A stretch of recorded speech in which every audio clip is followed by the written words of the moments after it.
Papa, if the bad man wins, will you remember me? Will you remember I was happy here even if it was just for a little while? The 3-year-old girl looked up at the only father she'd ever known. 2 weeks, that's all they had left before the court could tear their family apart. But to understand how we got here, we need to go back to the day nobody wanted her. The little girl cried those words, standing alone on a wooden platform under the merciless Montana sun. 3 years old, barefoot, bleeding feet pressed against rough planks that burned in the summer heat of 1882. Her dress hung in rags, more holes than fabric, exposing the sharp angles of ribs beneath skin stretched too tight over bones. Enormous brown eyes stared at nothing and everything at once. No tears fell. She had learned long ago that crying only made the beatings worse. The auctioneer's voice cracked with frustration, with exhaustion, with something approaching desperation. Last chance, anybody? She eats almost nothing. $3, $2. Surely someone needs a pair of small hands around the house. The crowd shifted. Women fanned themselves with handkerchiefs damp with sweat. Men mopped their faces with bandanas that came away soaked. Children darted between the legs of adults, bored with the proceedings, eager to return to games abandoned for this spectacle. The summer heat pressed down on Silver Creek like a punishment from God himself. Heat waves distorted the air above the platform where the girl stood frozen, clutching a torn teddy bear to her chest with both hands. The bear was falling apart. Stuffing poked through a dozen tears. One eye hung by a thread. The fur was matted with dirt and what might have been blood. But the girl held it like it was the only thing in the world that mattered. Perhaps it was. Too small, someone muttered from the crowd. Too much trouble.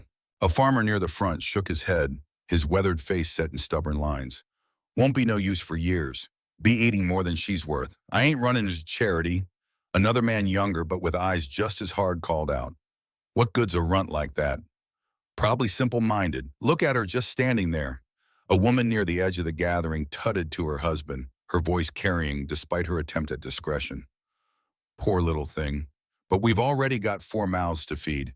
Can't take on another. Lord knows we can't. Someone behind muttered just loud enough to be heard. Damaged goods. You can see it in her eyes. Something's broken in that one. Probably been beaten too much already. The auctioneer mopped his forehead with a handkerchief that had long since stopped absorbing moisture. His suit was sweat-stained, his voice hoarse from hours of calling out bids, making promises, selling children to the highest bidder. This was the last one. The last child from the orphan train that had arrived yesterday. All the others had been claimed. Healthy boys for farm work, pretty girls for household help, babies for couples who wanted to start fresh with something untainted. Didn't. But this one, this small, damaged, silent thing. Nobody wanted her. The auctioneer tried one last time, his voice taking on a desperate edge. All right, folks, if nobody wants her, she goes back to the orphanage in Helena. They'll find some use for her, I reckon. Everyone in the crowd knew what that meant. Helena was not an orphanage in any true sense of the word. It was a workhouse, a place where children went in, and if they came out at all, they came out broken in ways that could never be mended. The lucky ones died young. The girl on the platform shifted her weight, and those close enough could see her wince. Her feet were worse than most had realized.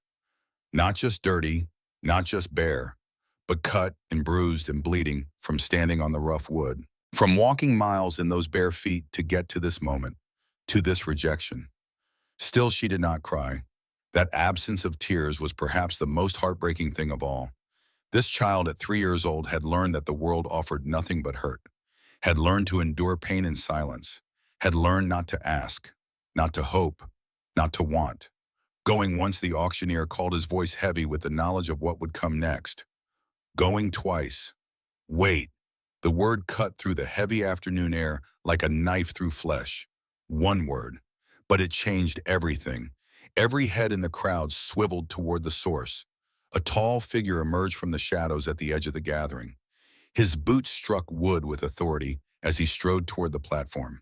The crowd parted before him without thinking, without planning, simply making way for a man who carried himself like he owned the ground beneath his feet. Caleb Brennan. Everyone recognized him. How could they not? He owned the biggest horse ranch in Montana territory. Kept to himself these past 4 years. Hardly came to town except for supplies. Spoke to no one unless necessary. A ghost walking among the living, some said. A man who had buried his heart with his wife. What was he doing here? The auctioneer blinked, momentarily struck dumb. Mr. Brennan, did you say something? Cale's boots hit the platform with heavy thuds. His long stride ate up the distance between himself and the child. She flinched at his approach, pressing the teddy bear tighter against her chest, but she did not run. Perhaps she knew she had nowhere to run to. How much? His voice came out rougher than he intended. 4 years of disuse had not made him gentle. The auctioneer stammered. Mr. Brennan, sir, this is highly irregular. A man in your position, taking in a child, a girl child, without a wife, the Reverend, the town. People will talk. I asked how much.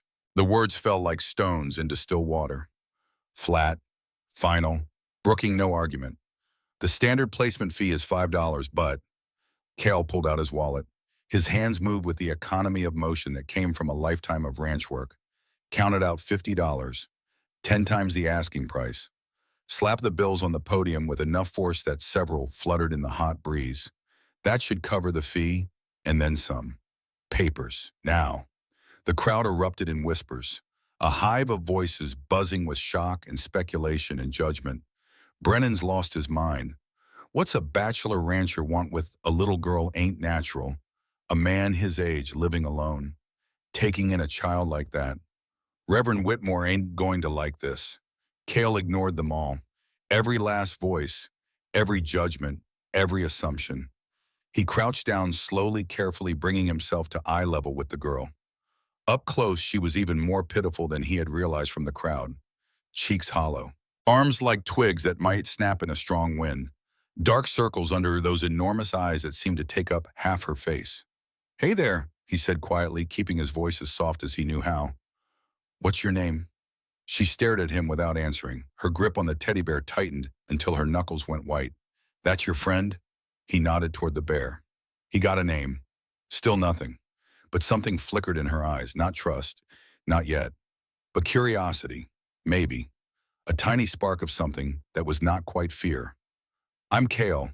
I've got a ranch about 10 miles from here. Lots of horses. You ever seen a horse up close? The smallest shake of her head. So slight he might have imagined it. They're real gentle, most of them. Soft noses, like to be petted. Softer than this little fella even. He reached out slowly, telegraphing his movements, giving her plenty of time to pull away. Touched the teddy bear's worn head with one finger. Just one finger. Gentle as he could manage. The girl looked down at his hand on her bear, then back up at his face. Searching, evaluating with an intelligence that seemed far too old for such a small body. God, she was smart. He could see it in those eyes. A sharp awareness that had learned to assess threats, to read danger, to survive. Mr. Brennan, the auctioneer thrust papers into his field of vision, desperate to complete this transaction before the man changed his mind. If you'll just sign here. In a minute, I'm talking to her. She don't talk much. The auctioneer's nervous energy manifested in words he could not quite stop. Hasn't said more than a word or two since she arrived. The orphanage matron said she's simple-minded, but I think she's just, I didn't ask for your opinion. The words came out like a whip crack. The auctioneer retreated hastily, clutching his papers, his face flushed. Cale turned back to the girl, kept his voice gentle despite the anger burning in his chest. I'm going to pick you up now. All right, going to take you somewhere safe. Somewhere with food and a real bed and nobody who will hurt you. She studied him for a long moment. Those brown eyes searched his face for the lie, for the deception that always came, for the promise that would be broken. When she did not find it, or perhaps when she decided she had no other choice, she nodded. So slightly he almost missed it. Cale scooped her up with a gentleness that surprised even himself. She weighed almost nothing. A bundle of bones and fear wrapped in rags. Her small body went rigid in his arms, every muscle tensed, waiting for the pain that always followed being touched. It's okay, he murmured against her matted hair. You're okay now. He signed the papers one-handed while the auctioneer babbled about procedures and proper channels and things that Cale did not care about. The crowd parted before him as he walked through their midst. Whispers followed like gnats. Scandal. Poor child. What's he thinking Reverend Whitmore ain't gonna like this? Cale's jaw tightened at that last one. Whitmore, the sanctimonious bastard who ran the local orphanage, who preached charity from his pulpit every Sunday while children starved in his care, who lined his pockets with money meant for the vulnerable. If Cale had any sense, he would have punched the man years ago. Jake Cooper was waiting by the wagon, his weathered face split between shock and something approaching awe. Cale, what in the— Not now. Cale settled the girl on the wagon seat with care, mindful of her injured feet, gathered the reins in one hand. We're going home. You just bought a child. I know what I did. You coming or staying? Jake scrambled up onto his own horse, sputtering questions that Cale ignored with the practice of a man who had spent 4 years perfecting the art of silence. The girl sat perfectly still as the wagon rattled out of town, her bear pressed against her chest, her eyes fixed on the passing landscape. She had not made a sound since Kelly picked her up. Not a word, not a whimper, not even a breath loud enough to hear over the creak of wheels and the clip of hooves. Once they cleared the town limits, once the buildings fell away and gave way to grasslands stretching gold and green toward distant mountains, Cale let himself breathe. What's your bear's name? He asked again, softer now that they were alone. Silence stretched between them like a living thing. The wagon rolled on. The sun beat down. The world turned beneath them, indifferent to the small drama playing out on this dusty road. Then so quiet he almost missed it. Biscuit. Her voice was raspy from disuse, barely more than a whisper, but she had spoken. This child who had been silent through her own auction had chosen to speak. Cale's heart clenched in his chest. Biscuit. That's a good name, strong name. She looked up at him then. Really looked. Those brown eyes searched his face for something. Deception, maybe. The lie that always came before the pain. The false kindness that preceded cruelty. He's my friend, she whispered. I can see that. Cale kept his eyes on the road, giving her space, giving her the dignity of not being watched too closely. You've been together long, Mama gave him. A pause so long he thought she might not continue. For she went to sleep. Went to sleep. Cale understood. Kids that age did not have words for death, just gentle euphemisms that adults taught them to make the unbearable somehow bearable. I'm sorry about your mom. The girl did not respond, just tucked Biscuit under her chin and watched the landscape roll by. Mountains in the distance. Sky so blue it hurt to look at. Grass rippling in waves like an ocean made of gold. They rode in silence for a while. Not uncomfortable, just quiet. The kind of quiet that came from two souls who had learned that sometimes words were not enough. The ranch came into view as they crested a hill. The main house sprawled solid and sturdy against the horizon. Barns and corrals spread out like a small village. Pastures dotted with horses that looked like scattered jewels from this distance. Cale had built this place with his own 2 hands, with money earned through sweat and blood and years of labor that left his back aching and his hands calloused. That's home, he said, pointing. The girl's eyes went wide. Big, she breathed. Yeah, too big for just me, honestly. Gets real quiet. She absorbed this information, her small brow furrowing in thought. You live alone for now. Got some folks who help with the horses. But in the house at night, yeah. Just me, lonely. The question hit him somewhere deep.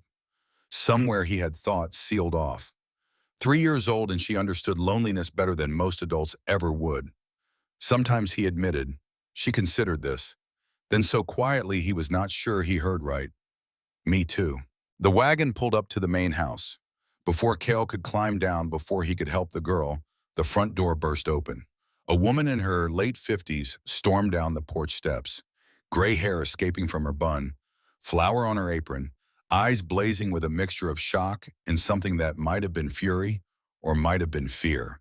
Caleb Brennan. Her voice could have cut glass. Jake's boy rode ahead and told me. What in heaven's name have you done? Sarah Morgan had been running the Brennan household for 20 years.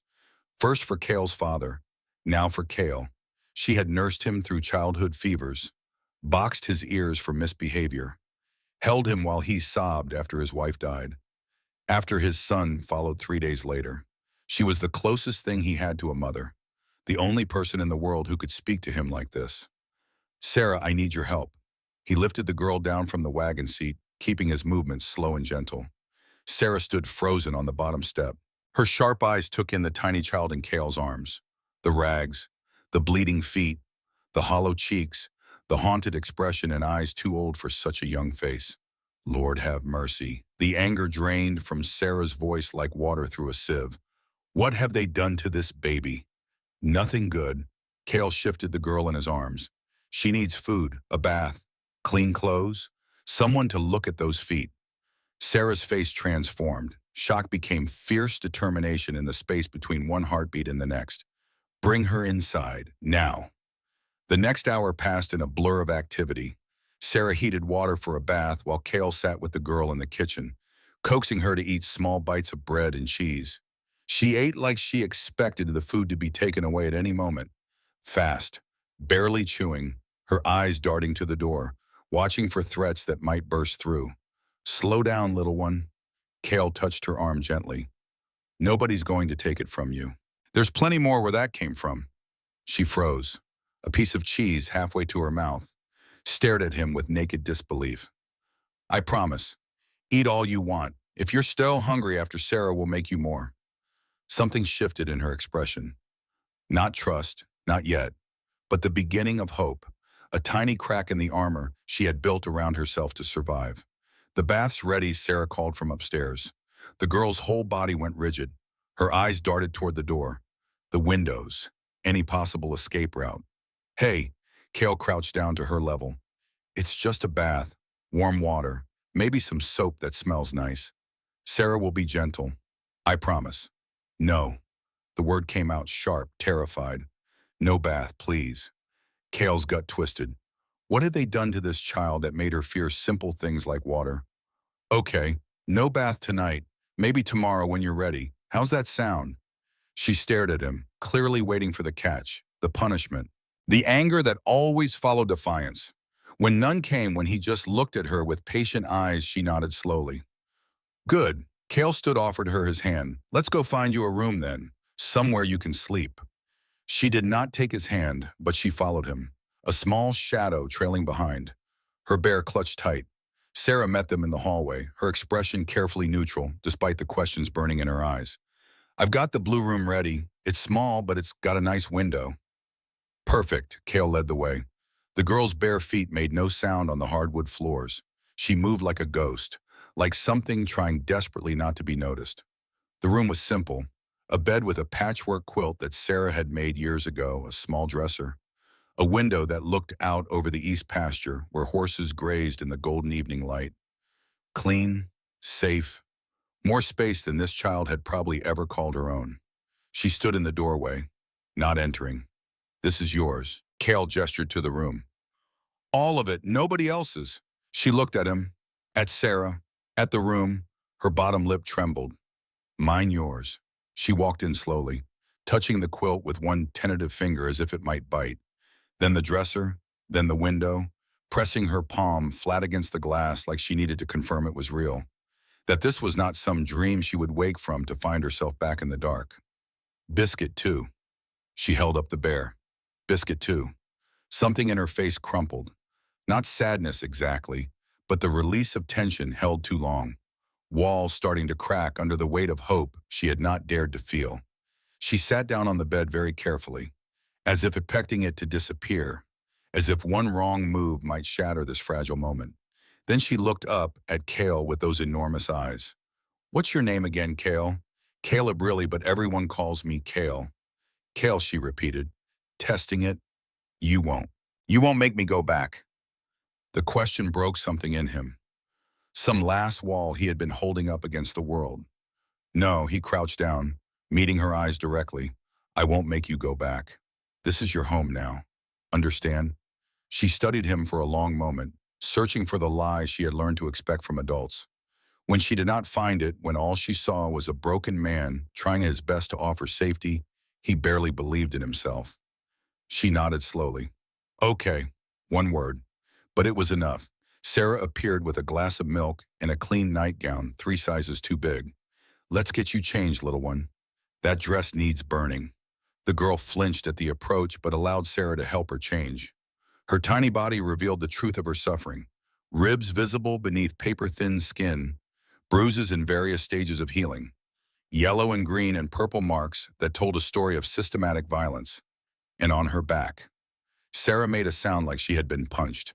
Cale saw the scars, old ones faded to silver, newer ones still pink and raw, whip marks on a 3-year-old child, evidence of beatings too numerous to count, of pain inflicted by adults who should have protected her. He turned away, walked out of the room before he said something that would frighten the child, walked all the way downstairs, out the back door, stood in the yard with his hands shaking, fury burning through his veins like wildfire. Someone had beaten this baby, repeatedly, systematically, and Caleb Brennan was going to find out who. Sarah found him an hour later, still standing in the yard, still staring at nothing. She's asleep. Took her a while. Wouldn't close her eyes until I promised to leave the lamp burning. Cale did not respond, could not trust his voice, the scars on her back. Sarah's voice was tight with controlled rage. I know I'm going to kill someone. It was not a threat. It was a statement of fact. Not tonight, you're not. Sarah put her hand on his arm. Tonight, you're going to sit with me and figure out how to help that child. Because she needs help, Cale. More than just a bed and food. What do you mean? She didn't just learn not to cry. Sarah's words came slow. Careful, she learned not to exist. To take up as little space as possible. To never ask for anything. Never want anything. Never expect anything.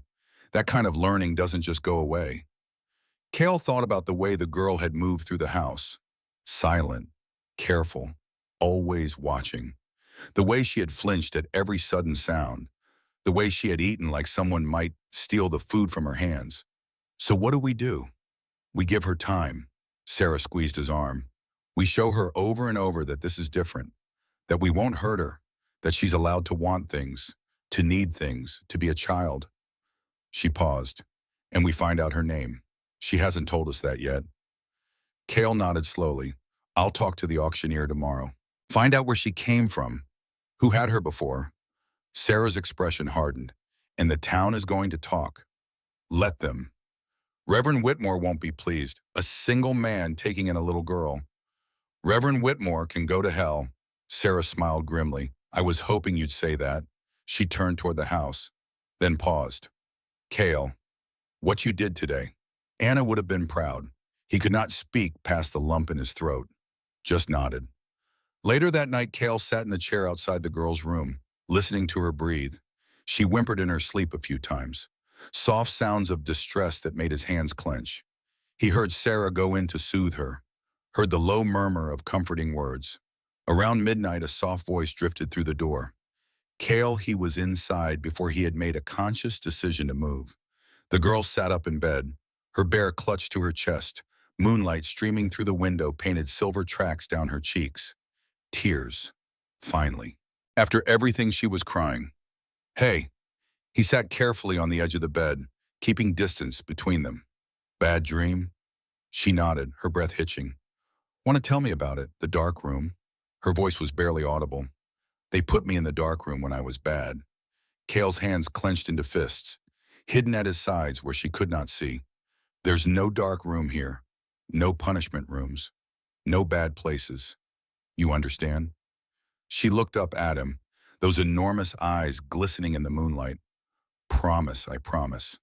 He reached out slowly, giving her time to pull away, wiped a tear from her cheek with his thumb. You're safe now. Nobody's going to hurt you ever again. She studied his face in the moonlight, searching for truth.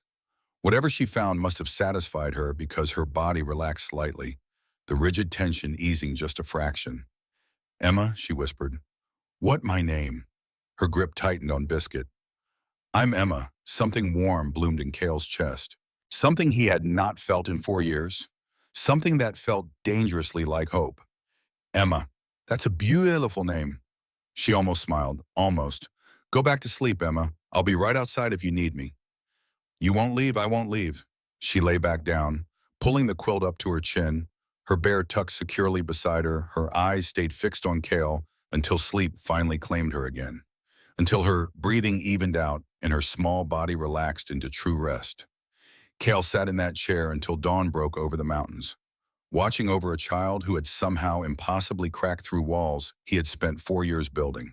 And for the first time since Anna died, Caleb Brennan felt something other than empty. He felt afraid. Afraid of how much this tiny girl already meant to him. Afraid of what he would do if anyone tried to take her away.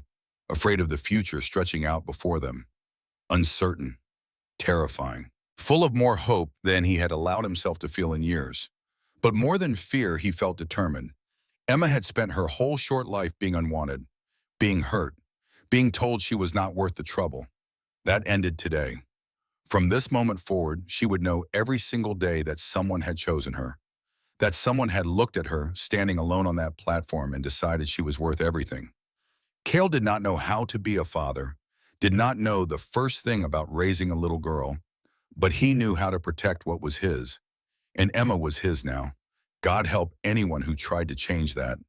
The first week tested Cale in ways he never expected. Emma did not speak much. She followed him around the ranch like a silent shadow, always 3 steps behind, always watching. When he turned too quickly, she flinched. When he raised his voice to call Jake across the yard, she disappeared behind the nearest door. Sarah had warned him, patience, time. But watching a 3-year-old child live in constant fear nearly broke him. She ain't eaten enough.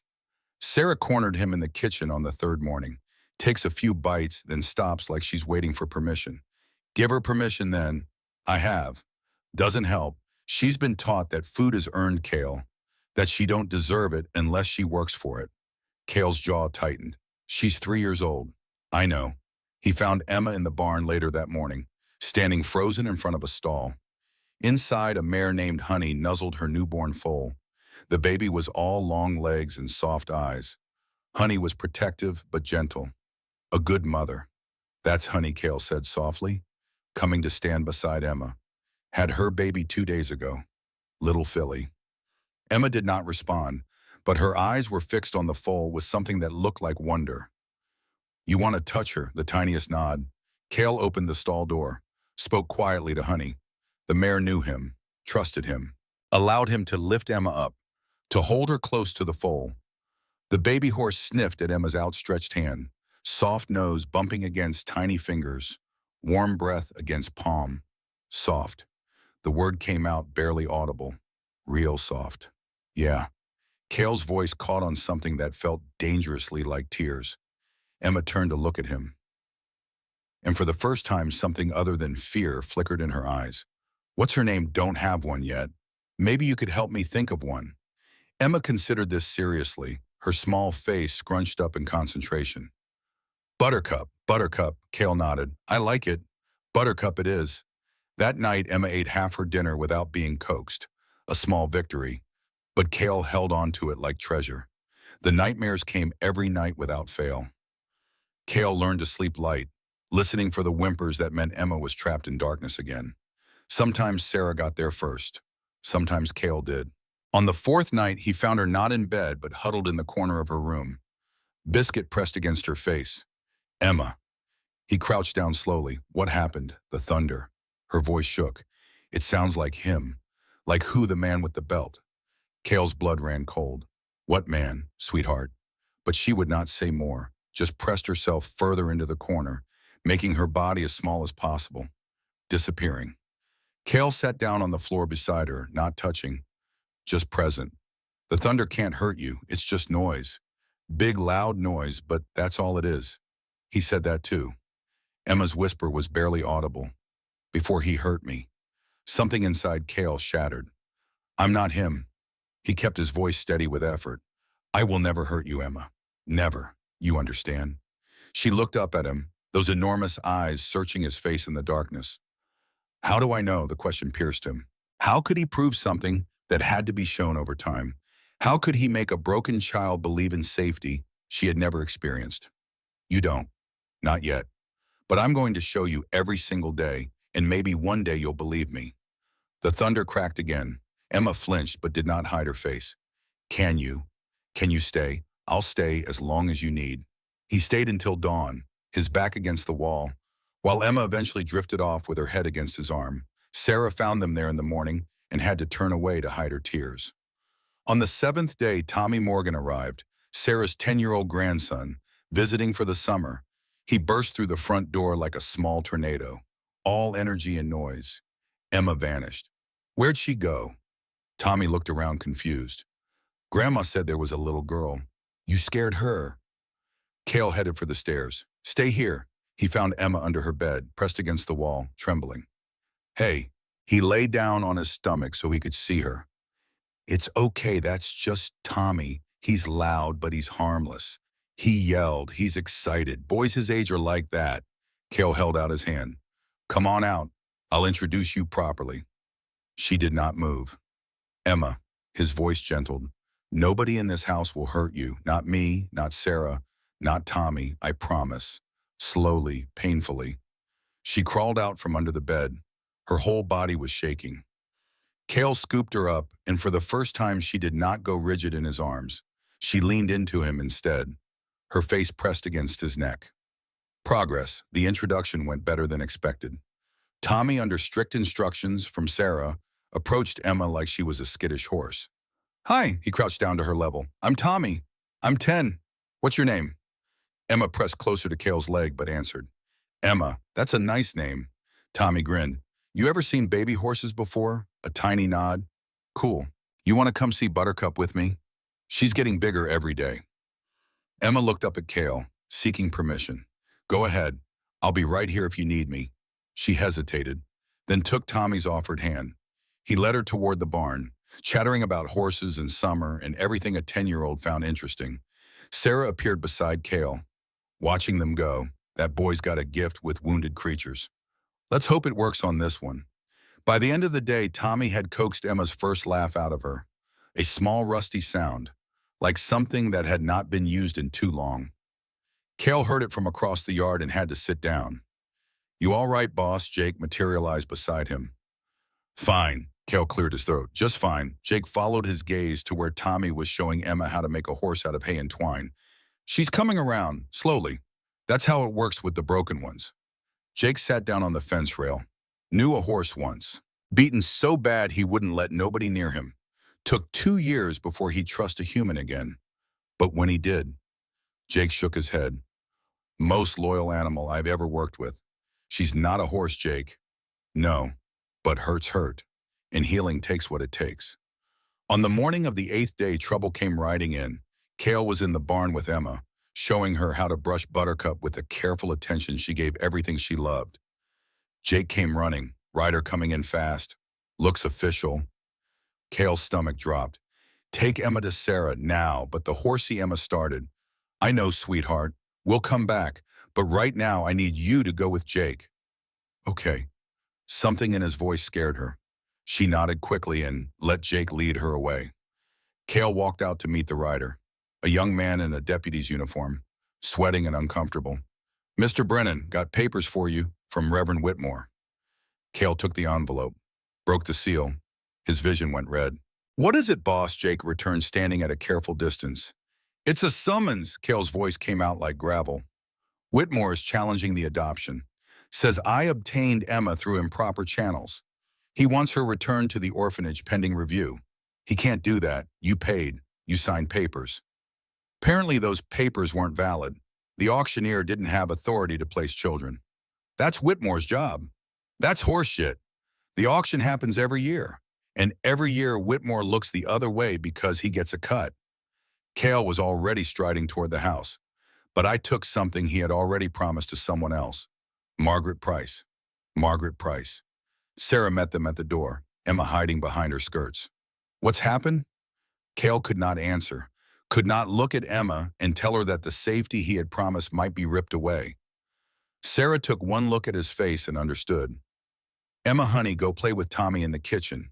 There's cookies, but now, sweetheart? Emma went, but not before casting one terrified glance at Cale. When she was gone, Cale handed Sarah the crumpled summons. She read it and her face went white. When 2 weeks, there's a hearing at the courthouse. Can we fight it? I don't know. Cale's voice was hollow. I need a lawyer, someone who isn't in Whitmore's pocket. There's William Hart Jake offered. New in town, young idealistic, hasn't been corrupted yet. Get him. Today. Jake nodded and was gone. Sarah caught Cale's arm. You can't let her see you like this. she'll know something's wrong. Something is wrong, but she don't need to feel it. Not yet. Sarah's grip tightened. You go in there, you put a smile on your face, and you tell that little girl everything's fine. You hear me? Cale took a deep breath. Then another. When he finally walked into the kitchen, his face was calm. Hey, sweetheart. He crouched down beside Emma's chair. Having a good cookie? She nodded, but her eyes were worried. You look scared. Outside. God, this child missed nothing. Grown-up stuff, Cale said lightly. Nothing for you to worry about. Is someone going to take me away? The question hit him like a punch. Number, he took her small hand in his. Nobody's taking you anywhere. Promise. He should have hesitated, should have been honest about the uncertainty. But looking into those trusting brown eyes, Cale could not do it. I promise. Emma searched his face for a long moment. Then she nodded and went back to her cookie. But when Cale stood up, Sarah was watching him with knowing eyes. They both understood the weight of what he had just sworn, and they both knew that keeping that promise might cost him everything. William Hart arrived that afternoon, a young man with wire-rimmed spectacles and an earnest face that made him look even younger than his 25 years. He dismounted his horse with the careful precision of someone who had learned to ride late in life. His suit was clean but worn at the elbows. His boots were scuffed, but his eyes were sharp, intelligent. And when he shook Cale's hand, his grip was firm. Mr. Brennan, I've heard about your situation. Then you know I need help. I know Whitmore thinks he can bully you into giving up that little girl. Will's jaw set in a way that suggested he had his own reasons for disliking the Reverend. I also know he's been running crooked 4 years. Nobody's had the guts to challenge him. Will you? That's why I came to Silver Creek. Will pulled papers from his satchel, spread them on Cale's desk with the careful organization of a man who understood the power of documentation. I've been building a case, gathering testimony from former orphans, tracking financial irregularities. Whitmore's dirty Mr. Brennan, he and Margaret Price both.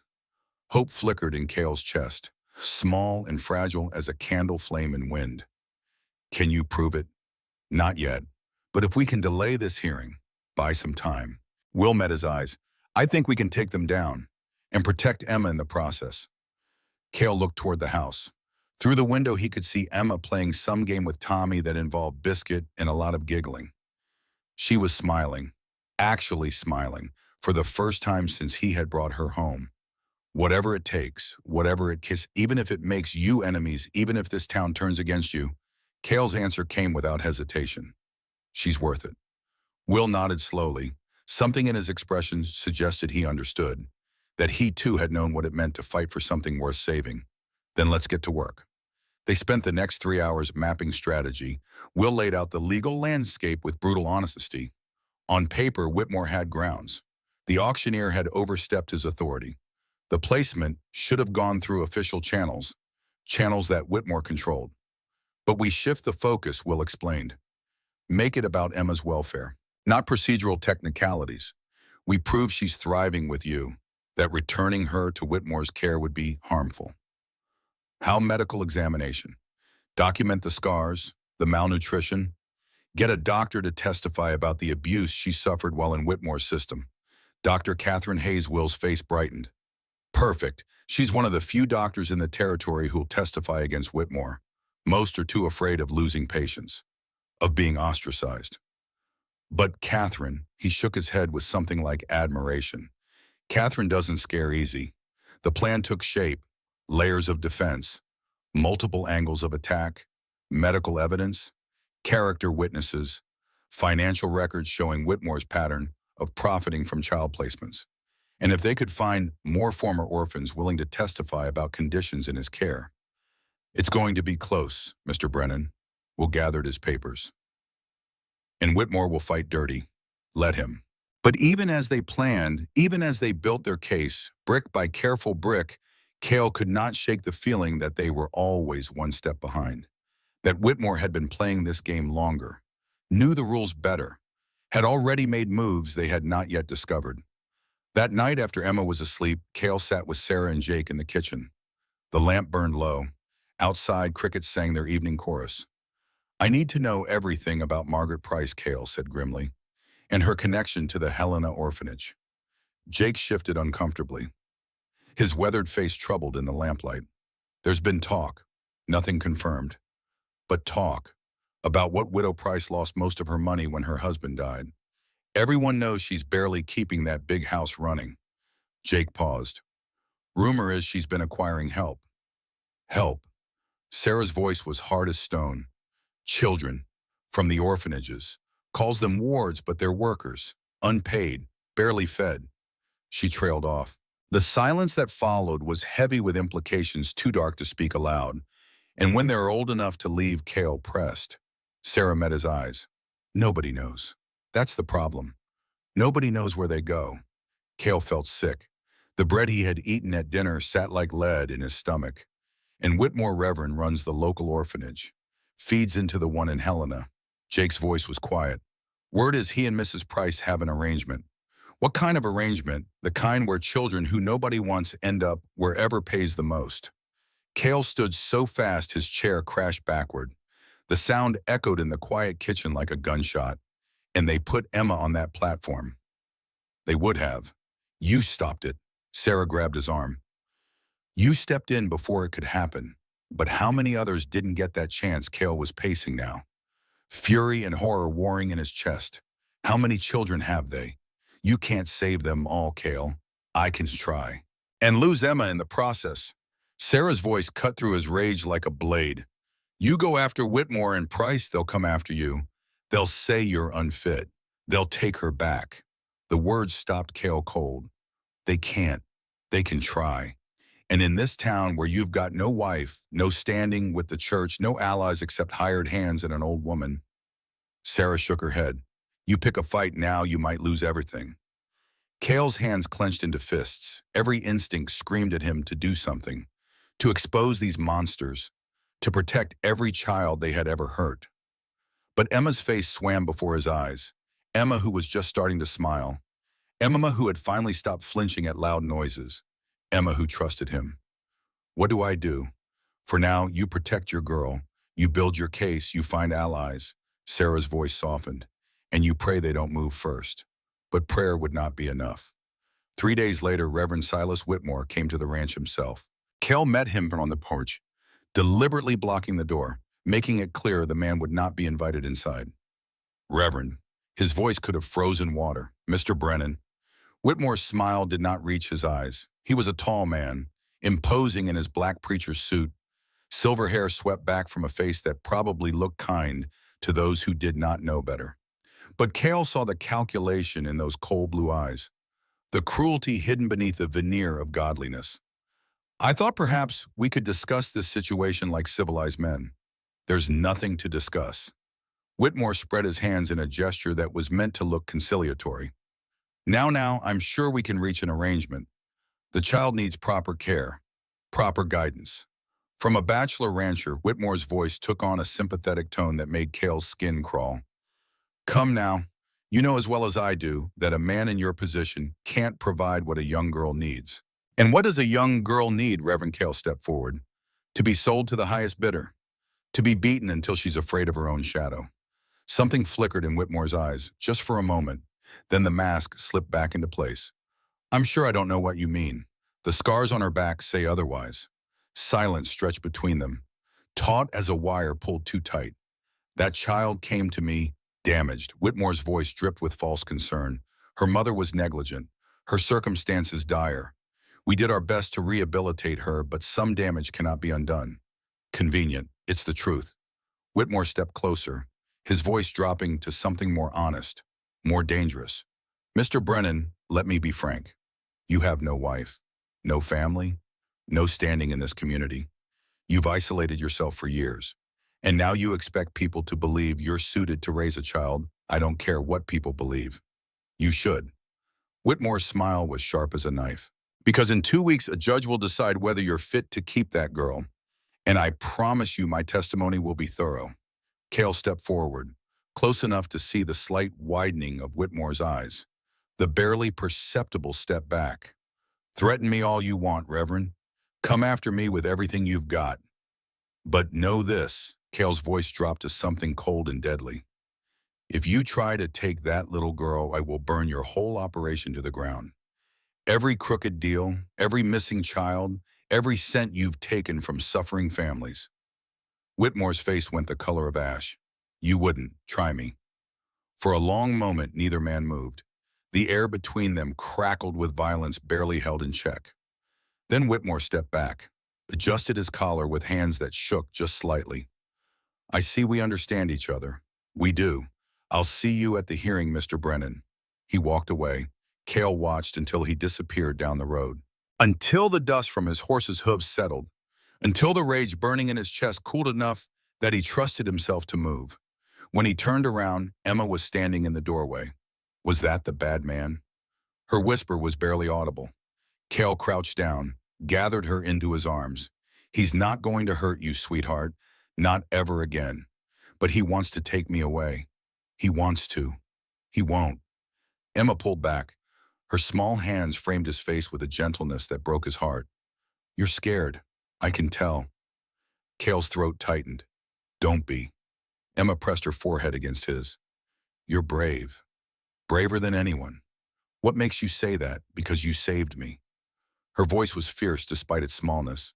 And people who save people are the bravest of all. Cale held her tighter, blinking against the sting in his eyes. 4 years he had spent building walls, 4 years convinced that caring meant losing, that love meant pain. And now a 3-year-old girl was teaching him that some things were worth the risk. That night, for the first time since Anna died, Cale prayed. Not for himself, for Emma. For the chance to keep the promise he had made to a broken child who had somehow pieced his broken heart back together. 10 days until the hearing. 10 days to build an unbreakable case. 10 days to save his daughter's life. Dr. Catherine Hayes came to the ranch the next morning.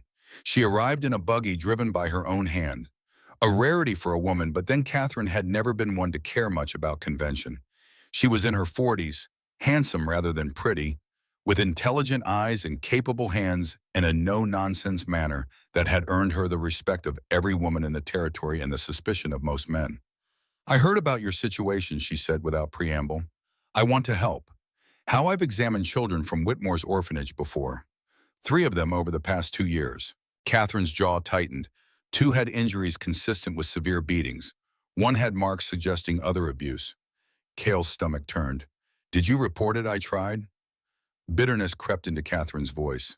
The sheriff dismissed my concerns, said children lie, that I was misinterpreting innocent accidents. A woman's word against a man of God's.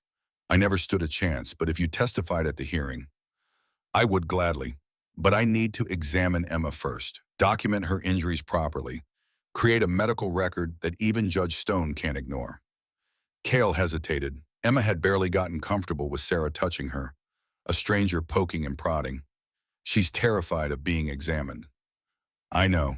Catherine's expression softened in a way that suggested she understood more than Cale had said.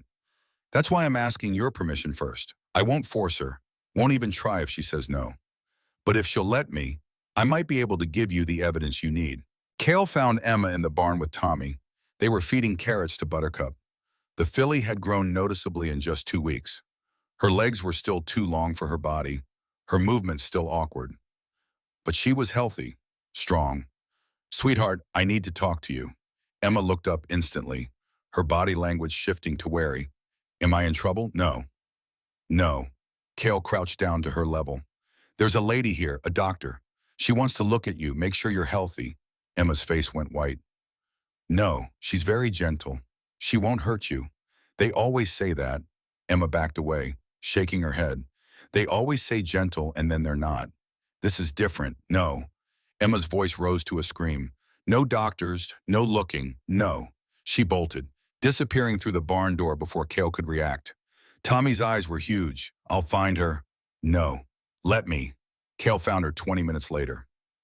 Huddled in the hayloft with Biscuit pressed against her face. She was shaking so hard he could hear her teeth chattering. He climbed up slowly, making noise so she would know he was coming. Hey. No response. He sat down a few feet away, giving her space. I'm sorry I scared you. That wasn't fair. Still nothing. Can you tell me why you're so afraid of doctors? Silence stretched between them. Then so quietly he almost missed it. They look at the bad parts. What bad parts? The parts that make you dirty. Emma's voice was hollow. The parts that make people not want you. Cale's heart cracked clean in half. Emma, sweetheart, there's nothing dirty about you. Nothing. The other doctor said there was.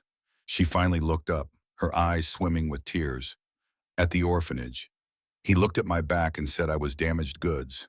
Said nobody would want a broken thing like me. Rage. Pure white-hot rage flooded through Cale's veins. His hands clenched so hard his nails bit into his palms. That doctor was wrong, dead wrong. You're not broken, Emma. You're not damaged. You're perfect.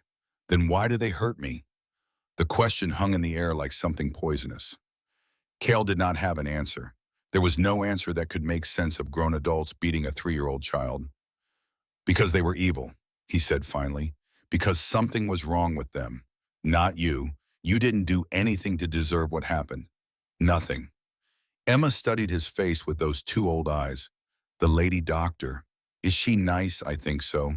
But you don't have to see her if you don't want to. Will it help looking at my bad parts? God, it killed him, that she called them that. It might help us fight the bad man, the one who wants to take you away. Emma considered this for a long moment. Then she stood up, brushed hay from her dress, lifted her chin with a determination that broke Cale's heart. Okay, she can look, but you have to stay. I'll stay as long as you need me. The examination was brutal to watch. Catherine was gentle, truly gentle. But every time she touched Emma, the little girl flinched. Every time she asked Emma to move or turn, Emma's body went rigid with fear. But she did not cry, did not scream, just held Cale's hand in a death grip and stared at the wall. Jesus Christ. Catherine breathed when she saw Emma's back. How old are these? Some are months old, Cale said through gritted teeth. Some are newer. Catherine's hands trembled as she documented each scar, each bruise, each mark that told the story of systematic abuse. There are at least 15 separate incidents here, different stages of healing. Her voice was thick. This wasn't punishment for misbehavior. This was torture. Can you prove it came from the orphanage? I can prove it didn't happen on your ranch. The oldest scars predate your custody by months. Catherine looked at him with fire in her eyes.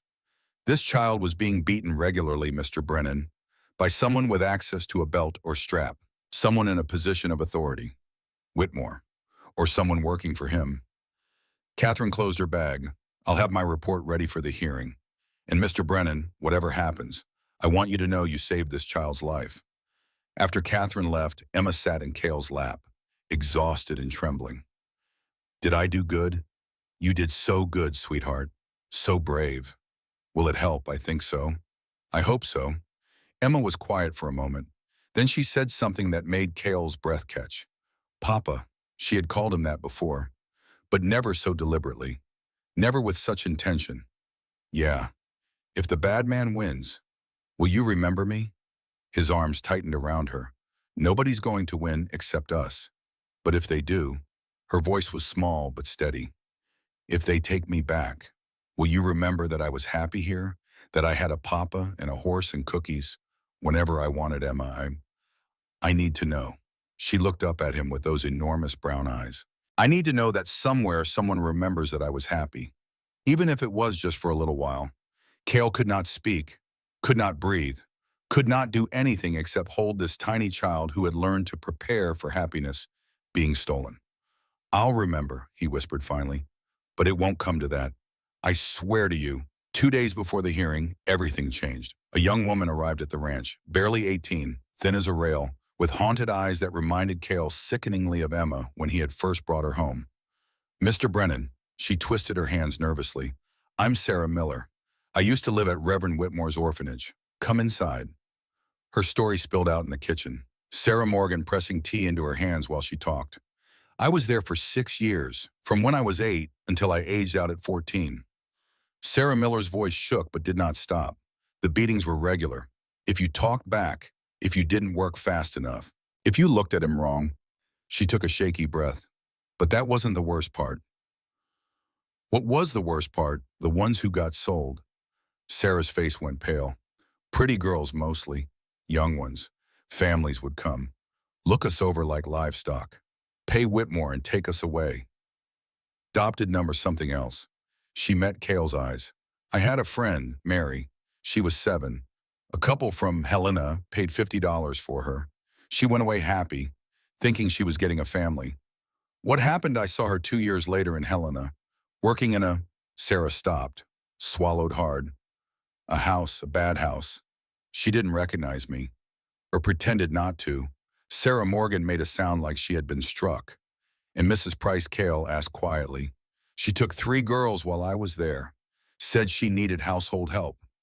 Sarah Miller's hands tightened around her teacup. None of them ever came back. None of them ever wrote. They just disappeared. Would you testify to this? That's why I'm here. Sarah lifted her chin, a spark of defiance breaking through the fear. I heard what you did at the auction. How you saved that little girl. Nobody ever saved us, Mr. Brennan. Nobody ever even tried. You're brave to come forward. I'm terrified, Sarah admitted. Whitmore has friends everywhere. If he finds out I talked, stay here at the ranch until the hearing's over. I couldn't. You can and you will. Sarah Morgan's voice broke no argument. This house has plenty of room, and nobody threatens a guest under my roof. That night, Cale sat with William Hart until past midnight, piecing together everything they had gathered. Catherine's medical report showing systematic abuse. Sarah Miller's testimony about the trafficking operation. Financial records Will had managed to obtain showing payments from Margaret Price to Whitmore's orphanage. Payments that did not match any official adoption records. It's not airtight, Will admitted. A good lawyer could poke holes. But it's enough to raise doubt, maybe enough to save Emma. Maybe isn't good enough.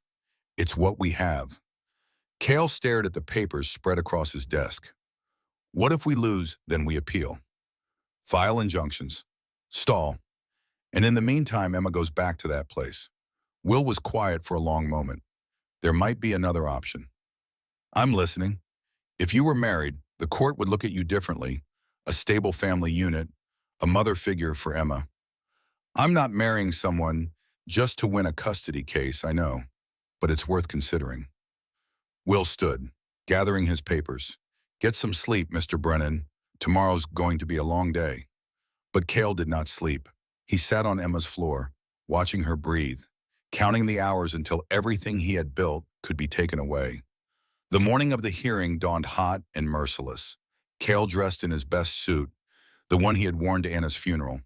Emma wore a new dress Sarah had made, white with blue flowers, her hair braided neat and clean. Do I look pretty? She spun for him. Prettiest girl in Montana, pretty enough to keep Ben. The question gutted him. Emma, no matter what happens today, you are worth keeping. You understand me. This isn't about whether you're good enough. This is about grown-ups fighting over something that should never have been in question. She nodded slowly.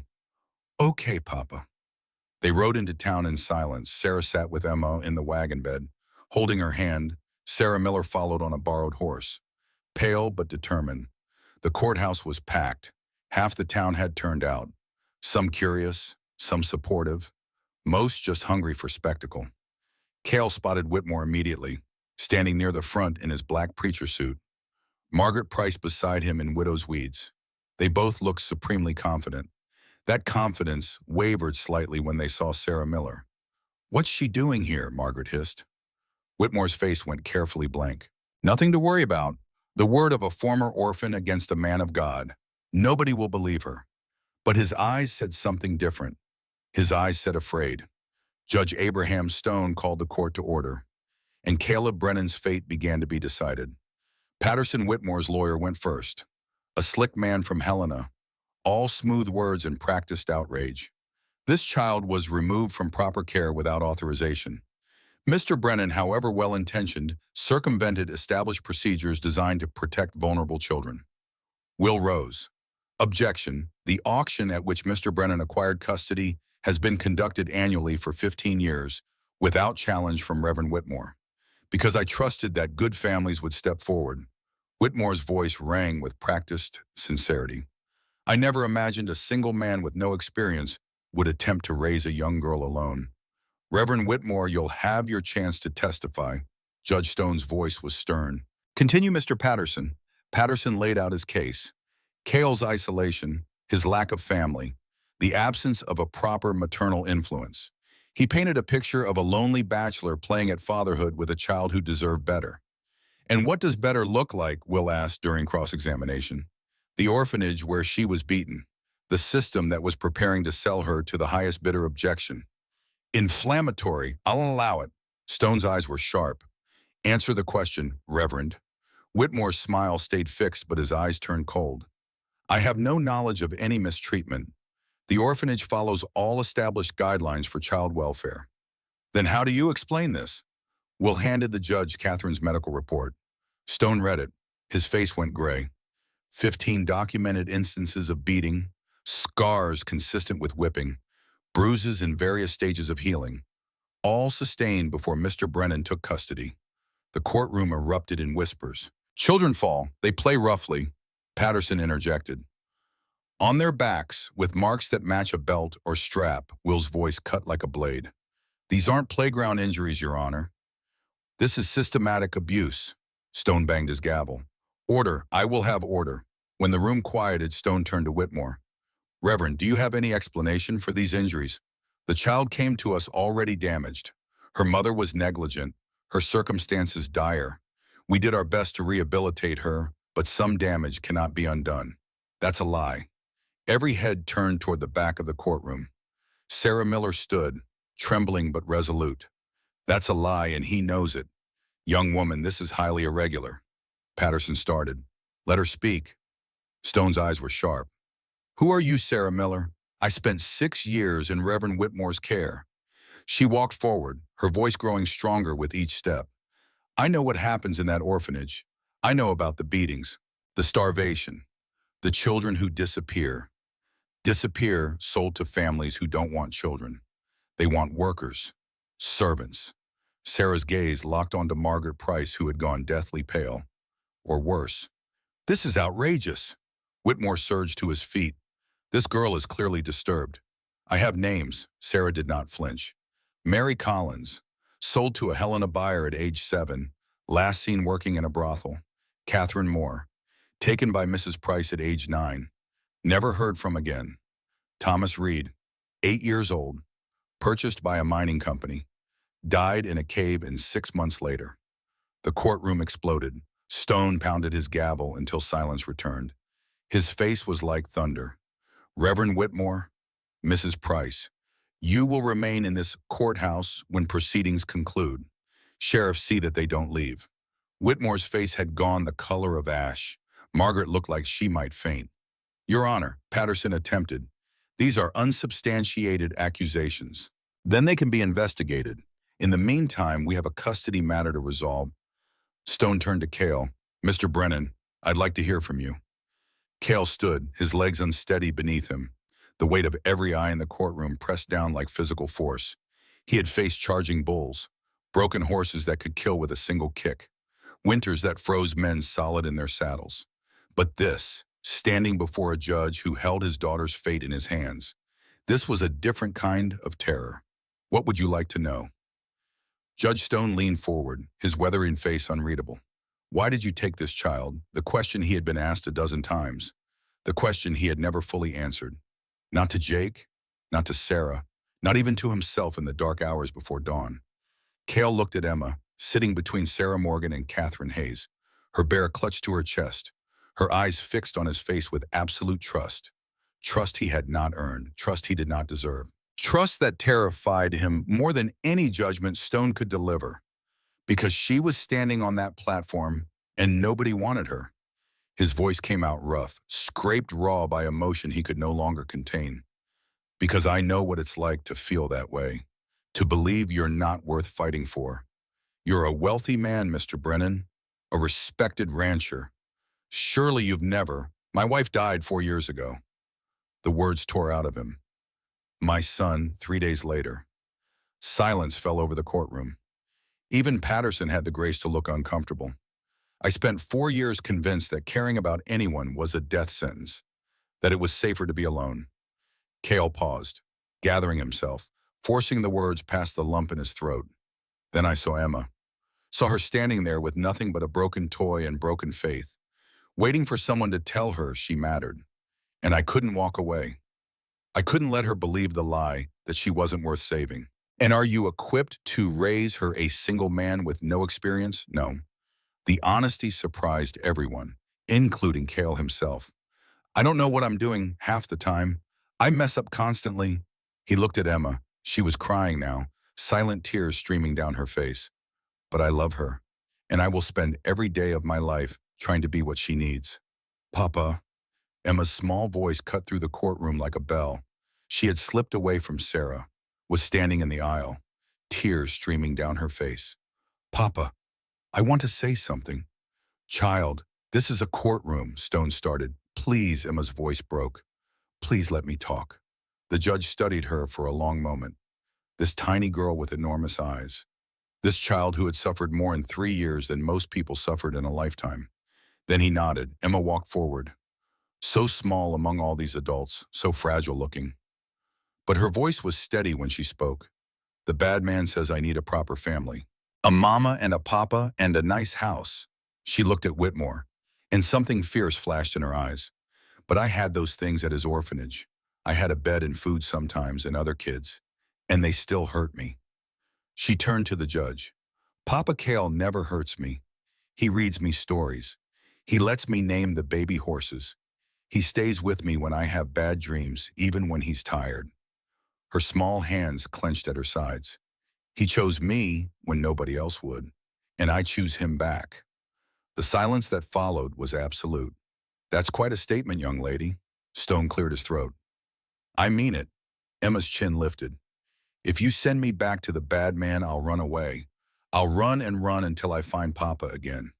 Because he's my family now, and nobody gets to take that away. She walked back to Cale, wrapped her arms around his leg, held on like she would never let go. Stone was quiet for a long moment. When he spoke, his voice was thick. In 20 years on this bench, I have rarely seen such courage from one so young. He looked at Whitmore, then at Margaret, then at Cale and Emma, and rarely seen such darkness masquerading as righteousness. He picked up his gavel. It is the ruling of this court that Emma Rose remains in the custody of Caleb Brennan, effective immediately and permanently. Furthermore, I am ordering a full investigation into the operations of the Silver Creek Orphanage and the activities of Reverend Silas Whitmore and Mrs. Margaret Price. The gavel came down like thunder. Court is adjourned. Chaos erupted. People shouted, crowded, rushed forward. Whitmore tried to flee and was stopped by the sheriff. Margaret collapsed into her seat sobbing, but Cale heard none of it. He dropped to his knees, gathered Emma into his arms, holding her so tight he could feel her heartbeat against his own. We won, she whispered. We really won. We really won, sweetheart. I get to stay forever. She pulled back, her face wet with tears, but split by a smile so bright it could have lit up the whole courthouse. I told you. I told you we were brave, Cale laughed, a real laugh, the first one in years, pressed his forehead against hers. Yeah, little one, we really are. Around them, the world continued its chaos, justice being served, villains being led away, a community reckoning with horrors it had ignored for too long. But in that moment, none of it mattered.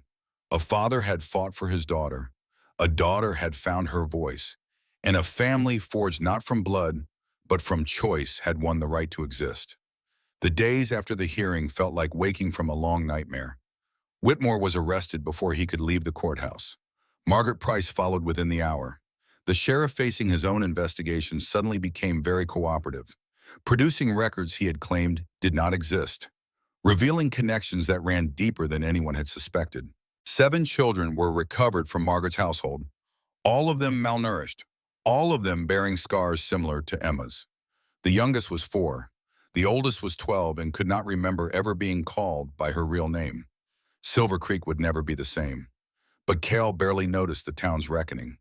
His entire world had narrowed to the small girl who now ran through his house without flinching, who laughed at Tommy's jokes, who fell asleep without checking the door 3 times. Papa, watch. Emma stood on the corral fence, arms spread wide for balance. 2 months ago, she would have been too terrified to climb anything. Now she was fearless. Careful, sweetheart. I am careful. See, I didn't fall. Not yet. Not ever. She jumped down into his arms with complete confidence that he would catch her, because he always did. Buttercup's getting big. Tommy says she'll be ready to ride soon. Kale carried her toward the barn. Tommy talks too much. Tommy's my best friend. After you and Sarah and Biscuit, I'm honored to be in such distinguished company. She giggled. The sound still made Kale's chest ache with gratitude. Papa, yeah, do you think Mama can see me from heaven? The question caught him off guard. Emma rarely talked about her mother. Annie, a laundress who had worked herself to death trying to keep her daughter fed. I think she can, Kale said carefully. I think she's real proud of you, even though I live with you now, even though I call you Papa, especially because of that. Kale sat her down on a hay bale. She immediately climbed into his lap, bringing the smell of horse and hay with her. Your mama wanted you to be happy, Emma, safe, loved. That's all any good parent wants. Emma considered this seriously. Do you think she sent you to the auction? Martha says sometimes angels send people to help us when we can't help ourselves. Maybe Mama sent you to be my new papa because she couldn't be here anymore. Kale's throat closed up. He had spent 4 years thinking Anna's death meant God had abandoned him. That faith was foolishness. That hoping for anything good was a recipe for heartbreak. But looking at Emma now, healthy and happy, and trusting him with everything she had, he wondered if maybe he had been wrong. Maybe she did.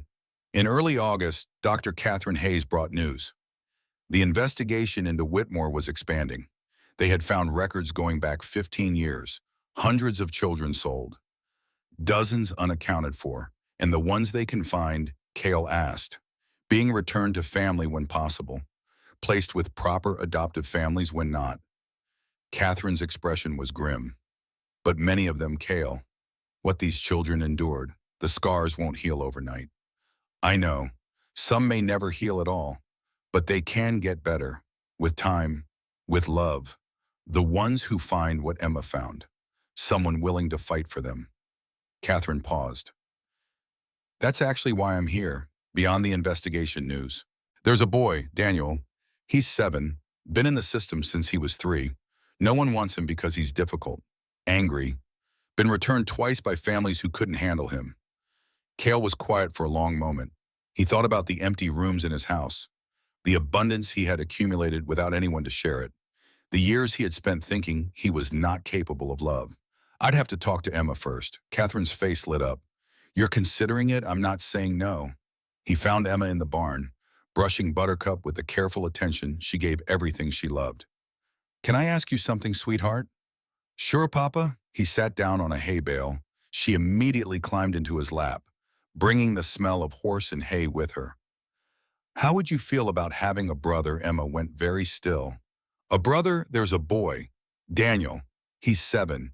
He doesn't have a family, and he's had a really hard time, kind of like you did. Is he sad? I think so, and angry and scared. Emma considered this seriously. Did people hurt him too? Yes. Does he have nightmares? Probably. She was quiet for a long moment. Then she said something that made Kale's heart swell. I was really scared when you brought me home. Everything was new and strange, and I kept waiting for you to be mean like everyone else. I remember. But you weren't mean. You were patient. You let me be scared until I wasn't anymore. She looked up at him with those serious brown eyes. Maybe Daniel needs someone to be patient with him too. Maybe he does, and maybe he could be my brother. And I could show him how the nightmares get smaller when you have people who love you. Kale's arms tightened around her. You'd be okay with that, sharing me. You have lots of love, Papa. Emma said it like it was the most obvious thing in the world. Enough for lots of people. Sarah says love doesn't run out. It just grows bigger. Sarah's right. Sarah's always right. Emma grinned. So can Daniel come live with us? Let's meet him first. Make sure we're all a good fit. Okay. But I think it'll work out. She wrapped her arms around his neck. I think maybe God sent Daniel to us, like he sent you to me. The meeting with Daniel was scheduled for the following week. Kale spent the days before wrestling with doubt. Was he ready for another child? Could he handle a boy with anger issues with trauma deeper and more complex than Emma's? Was he being foolish, reaching for more than he could hold? But every time doubt crept in, he remembered Emma's words. Love doesn't run out, it just grows bigger. And he remembered himself 4 years ago, building walls, convincing himself that isolation was safety. How wrong he had been. How empty that life had felt. Some things were worth the risk. The day before they were supposed to meet Daniel, Emma came to Kel with a gift. I made this. She held out a small object wrapped in cloth for Daniel, for when he comes. Kel unwrapped it carefully. Inside was a wooden horse, crudely carved but recognizable, painted with what looked like berry juice. I asked Jake to help me. It's not very good, but when I came here, biscuit was all I had, and Daniel doesn't have anything. So I thought maybe he could have a horse, like Buttercup, something that's just his. Kale could not speak, could not do anything but pull his daughter into his arms and hold her tight. It's perfect, he managed finally. He's going to love it. You think so? I know so. Emma beamed. I want him to feel like he belongs, like someone wanted to give him something special. You're going to be the best big sister. You know that, I know. She giggled. That's why I practiced on Tommy first. Meeting Daniel was similar to Emma's first days. He was 7, but small for his age. Dark hair that needed cutting. Clothes that were clean but worn. And eyes that held the same haunted look Emma's had carried. Walls so high they seemed insurmountable. But Emma helped bridge the gap. She showed him Buttercup, let him hold Biscuit, talked about the nightmares getting smaller, about how Papa never got mad when you were scared. The first months with Daniel were hard. He did not trust anyone, did not believe kindness could exist without ulterior motive, flinched at sudden movements, hoarded food under his mattress, slept with his boots on in case he needed to run. But Cale did not give up. Neither did Emma. The breakthrough came in November. A cold snap hit the territory. Cale found Daniel shivering in the barn at 3 in the morning, barefoot in his nightshirt. Daniel, Cale kept his voice soft. What are you doing out here? The boy pressed himself against the wall, eyes wide with terror. I didn't mean to. I'm sorry. I'll be good. Didn't mean to when I wet the bed. Daniel's voice cracked with shame. I tried not to. I really tried, but I had a nightmare and when I woke up. Hey, Cale stepped closer slowly. It's okay. It's not okay. Daniel's whole body shook. They punish you when you wet the bed. I know the rules. What rules? No food for a day. Or the dark closet. Or, he choked on the words, or the belt. Cale's heart shattered. Daniel, listened to me. There is no punishment for wetting the bed. Not here. Not ever. But I ruined sheets wash. Bodies clean up. There's nothing you could do that would make me hurt you. You're lying. I'm not. Everyone lies. I don't. Cale stayed crouched, stayed calm. I know you don't believe me. I know you've got no reason to. But I'm telling you the truth. And one day you're going to believe it. Daniel stared at him, shaking with cold and fear. Why? He whispered finally. Why would you want me? I'm bad. I ruin things. Everyone says so. Everyone is wrong. Cale held out his hand. You're not bad, Daniel. You're hurt. There's a difference. What if I can't get better? Then we'll figure it out together. But I'm not giving up on you. Not today. Not ever. Daniel looked at the offered hand for a long moment. Then slowly, so slowly, he reached out and took it. Cale led him back to the house, where Sarah was already heating water for a bath, where Emma was stripping the soiled sheets without being asked. I'll make hot chocolate, Emma announced. That's what Papa makes me when I have nightmares. With extra sugar, Daniel's voice was tiny, with extra everything. That night, Daniel slept in Cale's bed, on the opposite side from Emma, who had refused to leave. The three of them fit awkwardly, legs tangled, elbows jabbing. It was the best night's sleep Cale had gotten in months. Winter settled over the ranch like a blanket. Daniel began to thaw along with the frozen ground. He started talking more, first to Emma, then to Tommy, then finally to Sarah and Cale. He discovered he loved horses almost as much as Emma did. Turned out to have a talent for wood carving that left even Jake impressed. He made this. Emma showed Cale a small carved bird, delicate and detailed. For me, because I told him I liked the Blue Jays. That's beautiful. He's really good at making things. Emma paused. I think because he's had a lot of practice at building walls, but now he's learning to build other stuff instead. When did you get so wise? I've always been wise. You're just finally noticing. Christmas came with all its attendant chaos. Cale had never celebrated the holiday properly, not since Anna died. But this year, Sarah insisted, and Emma and Daniel were beside themselves with excitement. "We've never had a real Christmas," Daniel confided to Cale on Christmas Eve. "At the orphanage, they just gave us extra porridge. Well, this is going to be better than extra porridge. Promise." The word still cost Daniel something to say, still felt like a risk. Promise. Christmas morning was everything Cale had hoped. The children woke at dawn, barely able to contain themselves. They tore into presents with delighted shrieks. New clothes, books, toys. Emma got a saddle size just for her. Daniel got a complete set of carving tools. But the best gift came last. "I have something else," Cale said when the wrapping paper settled. "For both of you." He handed each of them an envelope. Emma opened hers first.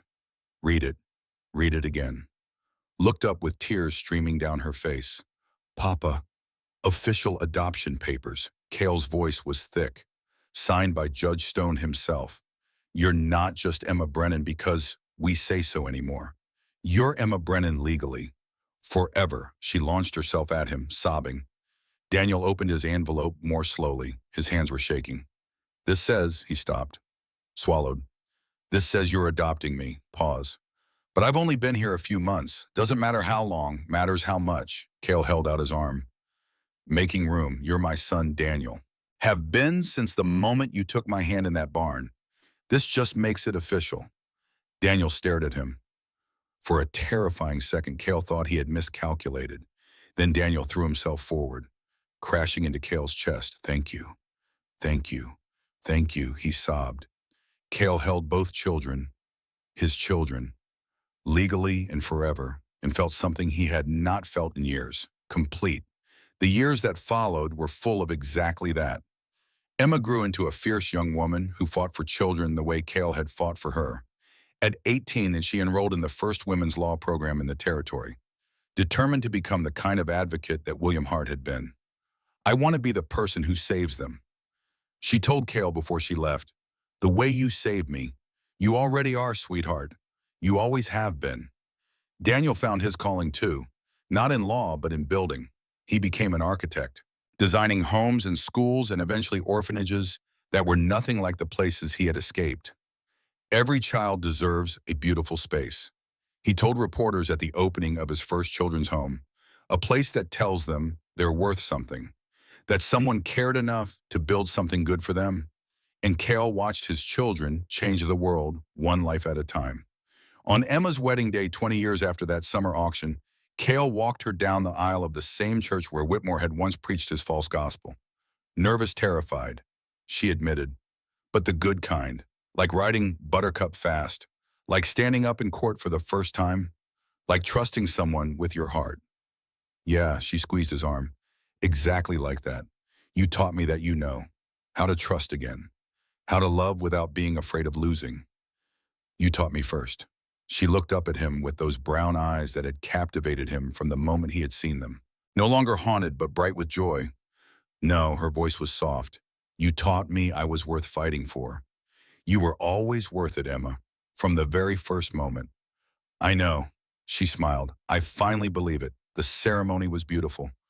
Daniel gave the toast, Sarah cried, and when Emma danced with her new husband, Cale felt Anna's presence like a warm hand on his shoulder. "You did good," he imagined her saying.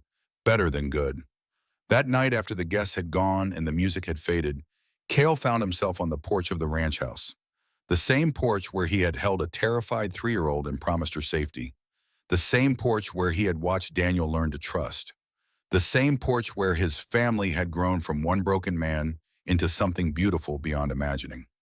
Thinking about the old days, Daniel settled into the chair beside him. A man now, strong and sure, thinking about how far we've come. Long way from that auction platform. Longest journey of my life. Cale paused. "And the best. Do you ever regret it, taking on all of us? Not for a single second. I'm going to have a child soon." Daniel's voice was quiet. "Sarah's pregnant. We just found out." Joy exploded in Cale's chest. "Daniel, that's wonderful. I'm terrified," his son admitted. "What if I mess it up? What if I'm not good enough?" "You'll mess up sometimes. Everyone does. But you'll also love them with everything you have." And that's what matters. How do you know? Because I know you. Cale reached over, gripped Daniel's shoulder. Because I've watched you grow from a boy who trusted no one into a man who loves with his whole heart. You're going to be an incredible father, Daniel.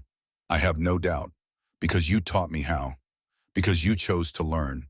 There's a difference. Emma appeared in the doorway, still in her wedding dress. There you two are. I should have known. She crossed the porch, settled onto the arm of Cale's chair. Hiding from the party. The party's over, Daniel pointed out. Then hiding from the cleanup. That too. Emma laughed, leaning her head against Cale's shoulder. Daniel told you his news? He did. I'm going to be a grandfather. She sounded dazed. Happy.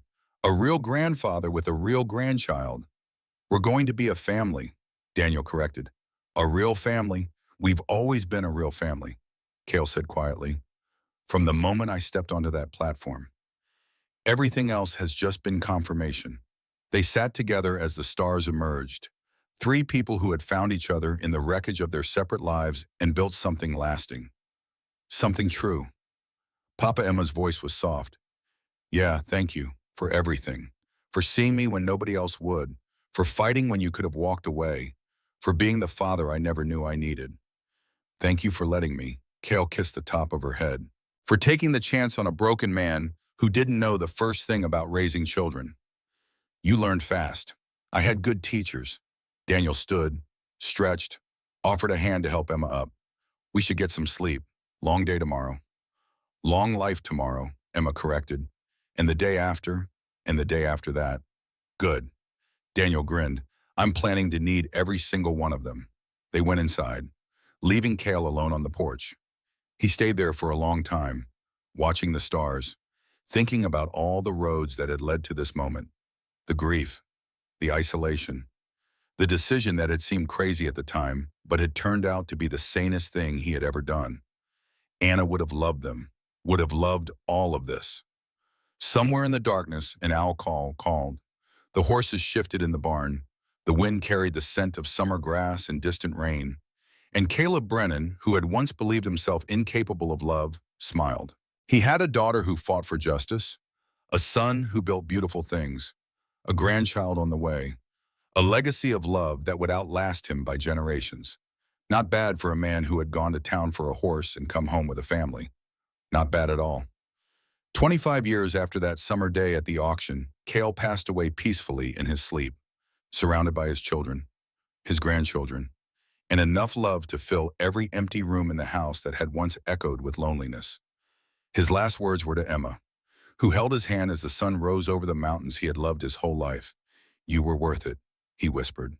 Every fight, every fear, every moment, you were worth all of it. I know, Papa.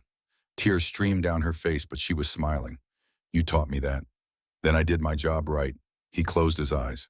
And Emma, the little girl, nobody wanted the child who had been thrown away and forgotten, held her father's hand, and said goodbye to the man who had looked at her on that platform and decided she was worth everything.